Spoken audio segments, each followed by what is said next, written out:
جو 26 نومبر کو سانحہ ڈی چوک ہوا تھا اس پر اپنی پارٹی پر تنقید کیا اور یہ فرمایا ہے کہ جب مجھے چیزیں بتائی جاتی ہیں اور جب میں اخبار میں چیزیں دیکھتا ہوں تو ایسا لگتا ہے کہ سب باہر بہت اچھا چل رہا ہے، گڈی گڈی چل رہا ہے، ہنسی خوشی سب ہنسی خوشی ہر کوئی اپنی زندگی گزار رہا ہے. اور یہ چیزیں خان صاحب تو نہیں دیکھتے ہوں گے لیکن ہم دیکھتے ہیں سوشل میڈیا پہ، نیوز چینلز پہ کہ کس طرح ابھی پچھلے دنوں ایک ویڈیو بھی وائرل ہوئی تھی جہاں پر جو بیرسٹر گوہر ہیں جو چیئرمین ہے پاکستان تحریک انصاف کے، وہ فیصل وارڈر سے ہنسی خوشی مل رہے تھے. جو ایک شخص جو دن رات برا بھلا کہتا ہے ان کو، یہ تک اس نے کہہ دیا کہ اگر خان صاحب کو بشرا بی بی کوئی دم درود پلا دیں یا کوئی زہر پلا دیں تو ریاست کیا کرے گی. ان سے آپ جب اس طرح ہنسی خوشی مل رہے ہو تو اس پہ تو کرٹیسائز بھی کیا جاتا ہے. پھر اس پہ خان صاحب، اب یہ باتیں خان صاحب کو پتہ چل رہی ہیں کہ نہیں چل رہی یہ کوئی نہیں جانتا، اور اس پر بہت اعتراضات بھی ہیں.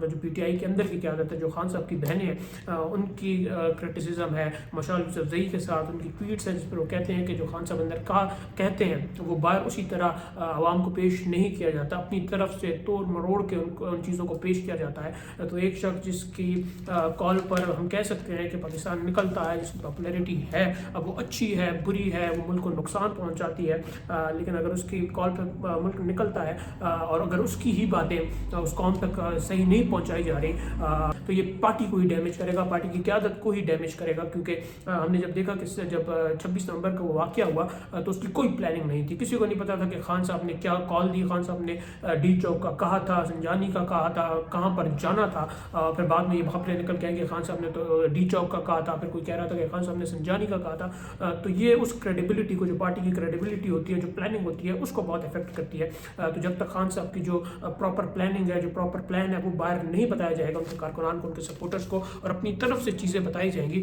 تو اسی طرح ہرٹ کرتی رہیں گی پارٹی کو.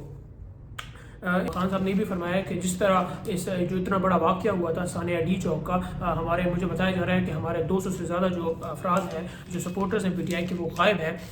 تو اس کو پارلیمنٹ میں، اسمبلی میں بہت اچھی طریقے سے اٹھانا چاہیے تھا، جو کہ ہماری پارٹی نے نہیں اٹھایا. تو خان صاحب نے اپنی پارٹی کو تنقید کا نشانہ بنایا اور یہ بتایا ہے کہ اس طرح کام نہیں ہو رہا ہے، اس طرح اس کو نہیں اٹھایا جا رہا جس طرح اس کو اٹھانا چاہیے تھا. کیونکہ جو خبریں آئیں کہ فائرنگ ہوئی، بندے غائب ہوئے، تو اگر ایک پارٹی کو یہ پتہ ہے، اب اس میں بھی بہت اعتراضات ہیں. حکومت کا ایک اور موقف ہے، وہ کہتے ہیں ہم نے گولی ہی نہیں چلائی، حکومت کہتی ہے کوئی بندہ شہید ہوا ہی نہیں. لیکن پاکستان تحریک انصاف اگر یہ سمجھتی ہے کہ لوگ مرے ہیں، لوگ شہید ہوئے ہیں، لوگ غائب ہوئے ہیں اور ان کی پارٹی کے ممبرز تھے، وہ احتجاج کرنے آئے تھے، تو پھر اس جماعت کو اس طرح کی آواز نہیں تھی اس جماعت کی کہ وہ اس کی آواز اتنی اونچی جاتی کہ ہمارے لوگ شہید ہوئے ہیں. تو خان صاحب نے یہی کہا ہے کہ اگر آپ کو لگتا ہے کہ آپ کو پتہ ہے کہ آپ کے لوگ شہید ہوئے ہیں تو پھر اس کی آواز پہنچائیں، اس کی آواز اسمبلی میں اٹھائیں. اور تو اب ان چیزوں کو دیکھ کے تو یہ لگتا ہے کہ کیا خان صاحب کی جو لیڈرشپ ہے، جو خان صاحب کی قیادت ہے، کمپرومائزڈ ہے. تو آج کی ویڈیو میں بس اتنا ہی. اپنا بہت خیال رکھیے. آپ سے ملاقات ہوگی اگلی ویڈیو میں. خدا حافظ.